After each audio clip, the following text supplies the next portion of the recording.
Don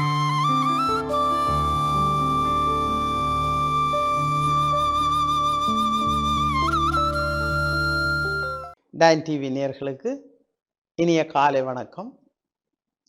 இந்த உளத்தை வளமாக்குகின்ற இந்த அருமையான நிகழ்ச்சியிலே மனிதர்களுக்கு வரலாறு முக்கியம். வரலாற்றை அறியாத மனிதன், தன்னுடைய இனத்தின் வரலாற்றை அறியாத மனிதன் பிணத்துக்கு சமம் என்று வரலாற்றறிஞர்கள் சொல்வார்கள். அந்த வகையிலே எமது மண்ணிலே யாழ்ப்பாண பல்கலைக்கழகத்தில் சென்ற ஆண்டு கலாநிதி இந்திரபாலா அருங்காட்சியகம் உருவாக்கப்பட்டு இன்று அது பல்வேறு செயற்பாடுகளை முன்னெடுத்து நிற்கின்றது. எமது மண்ணுக்கு, எமது மண்ணுடைய வரலாறு, தமிழர்களுடைய வரலாறு அது சரியாக விஞ்ஞான ரீதியாக ஆய்வுக்கு உட்படுத்தப்பட வேண்டும். அந்த வகையிலே கலாநிதி இந்திரபாலா தொல்லியல் அருங்காட்சியகம் யாழ்ப்பாண பல்கலைக்கழகத்திலே இப்பொழுது செயற்பட்டு வருகின்றது.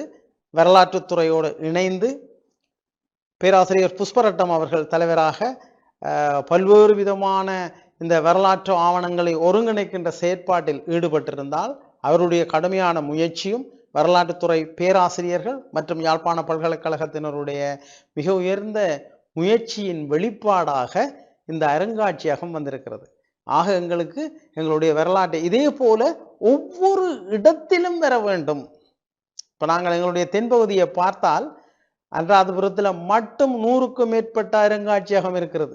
எங்களிடம் பாருங்கள், பொல்னறுவையில், ஈசுருமுனியவில், இவ்வாறு கண்டியில். ஆகவே இது மிகச்சிறந்த முறையில் பாதுகாக்கப்பட வேண்டும். இதில் மிக முக்கியமான விடயம், இந்த அருங்காட்சியகம் இலங்கை அரசாங்கத்தினுடைய உதவியோடு, கலாச்சார மத்திய நிலையத்தின் உதவியோடு இந்த அருங்காட்சியகம் உருவாக்கப்பட்டிருக்கிறது. இதான் மிக முக்கியமானது. புத்திசாலியாக தந்திரோபாய முறைப்படி இலங்கை அரசாங்கத்தினுடைய நிதியை பயன்படுத்தி நாங்கள் சிறந்த முறையிலே இந்த அருங்காட்சியகத்தோடு இணைந்ததாக ஒரு ஆய்வுக்கூடம் அமெரிக்க அரசாங்கம் உதவி செய்திருக்கிறது. அப்ப ஆய்வுகளை உறுதிப்படுத்துவதற்கும் விஞ்ஞான ரீதியாக சேகரித்து வைப்பதற்கும் எதிர்காலத்தில் அவற்றை பயன்படுத்துவதற்குமாக ஒரு மிக நீண்ட கால அபிவிருத்தி, நிலைத்து நிற்கும் அபிவிருத்தி நோக்கிய ஒரு மிக உயர்ந்த செயற்பாடு. யாழ்ப்பாண பல்கலைக்கழகம் 50 வருடத்தை பூர்த்தியாகி இருக்கின்ற அதனுடைய வெளிப்பாடு இது புலப்படுத்துகிறது. மிக சிறந்த ஒரு முன்மாதிரியான செயற்பாடு. இது எல்லா மக்களுக்கும் திறந்து விடப்பட வேண்டும். ஒரு பல்கலைக்கழகத்தினுடைய வளர்ச்சியும் உயர்ச்சியும் அது சமூகத்துக்கு எவ்வாறு பயன்படுகிறது என்பதில் தான் இருக்கிறது. ஆக இனி யாழ்ப்பாணத்துக்கு வருகின்ற ஒவ்வொரு வெளிநாட்டவரும், நண்பர்களும், உறவினர்களும், வெளியிடங்களிலிருந்து வருபவர்களும் யாழ்ப்பாண பல்கலைக்கழகத்தினுடைய இந்த தொல்லியல் இந்திரபாலா அருங்காட்சியகத்தை பார்க்க வேண்டும். தமிழர்களுடைய பாரம்பரியம், வரலாறு, ஈழத்திலே தமிழர்களுடைய அரசுகள், அதற்கான ஆதாரங்கள் அனைத்தையும் பார்க்க வேண்டும்.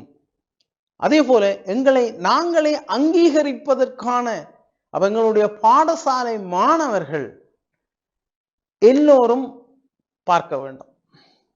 ஆகவே பல்கலைக்கழகத்துக்கு அதன் அனுமதியை கேட்டு எல்லா பாடசாலை மாணவர்களையும் அதிபர்கள், ஆசிரியர்கள் கொண்டு வந்து இந்த ஆய்வுக்கூடத்தை காட்ட வேண்டும்.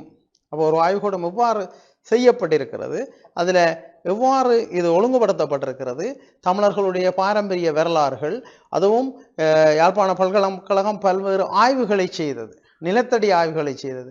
புனேரி பிரதேசத்திலே மற்றும் வன்னி பிரதேசத்திலே, கிழக்கு மாகாணத்திலே பல ஆய்வுகளை செய்து அந்த கண்டுபிடிப்புகள் எல்லாம் அங்கே வைக்கப்பட்டிருக்கின்றது. ஆகவே எங்களுடைய பாரம்பரியங்களை தொடர்ந்து காப்போம். வணக்கம்.